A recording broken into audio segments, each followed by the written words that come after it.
வாடிப்பட்டி அருகே விசிக கொடிக்கம்பத்தை அகற்றியதால் அங்கு போலீசாரோடு தள்ளுமுள்ளு ஏற்பட்டிருக்கிறது. விசிக கொடி கம்பம் அகற்றப்பட்ட நிலையில் அங்கு போலீசாருக்கும் விசிகவினருக்கும் இடையே தள்ளுமுள்ளு ஏற்பட்டிருக்கிறது. இவங்களோடு இணைகிறார் எமது செய்தியாளர் குமார். குமார் வணக்கம். அங்கே நடக்குது முழு விவரம். வணக்கம் பிரியங்கா.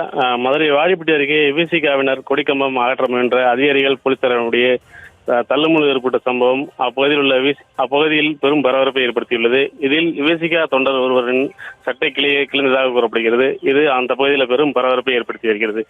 மதுரை மாவட்டம் வாடிப்பட்டி அருகே உள்ள அய்யங்கோட்டை பகுதியில் 20 ஆண்டுகளுக்கு மேலாக விசிகவினர் கொடிமரம் வைத்து பராமரித்து அப்பகுதியில் நலத்திட்டங்களை வழங்கி வந்ததாக கூறப்படுகிறது. இந்த நிலையில் அப்பகுதியில் புதிய தமிழன் கட்சியினர் கொடிக்கம்பம் மூன்றதாக கூறப்படுகிறது. இதனால் அப்பகுதியைச் சேர்ந்த பொதுமக்கள் மற்றும் விசிகவினரிடையே புதிய கொடிக்கம்பம் ஊன்றக்கூடாது என வாக்குவாதம் ஏற்பட்டதாக கூறப்படுகிறது. இதனைத் தொடர்ந்து அதிகாரிகள் மற்றும் போலீசார் இரு தரப்பினருடைய பேச்சுவார்த்தை நடத்தினர். இதில் இரு கொடிக்கம்பங்களையும் அகற்றுவதாக கூறப்படுகிறது. இந்த நிலையில் இன்று 100க்கும் மேற்பட்ட போலீசார் மற்றும் அதிகாரிகள் முன்னிலையில் அந்த இரு கொடிக்கம்பங்களும் அகற்றப்பட்டது. இதற்கு எதிர்ப்பு தெரிவித்து அப்பகுதியைச் சேர்ந்த விசிகவினர், பொதுமக்கள், பெண்கள் என அனைவரும் திரண்டு வந்து கொடிமரத்தை அகற்றக்கூடாது என எதிர்ப்பு தெரிவித்தனர்.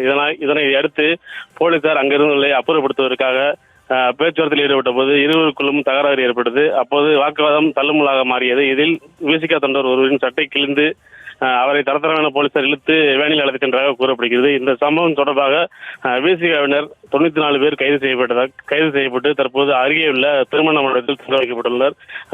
கூட்டணி கட்சியில் உள்ள விசிகவினர் இடையே போலீசார் இடையே இந்த பிரச்சனை ஏற்பட்ட சம்பவம் அந்த பகுதியில் தற்போது பெரும் பரபரப்பை ஏற்படுத்தியுள்ளது. விவரங்களுக்கு நன்றி குமார்.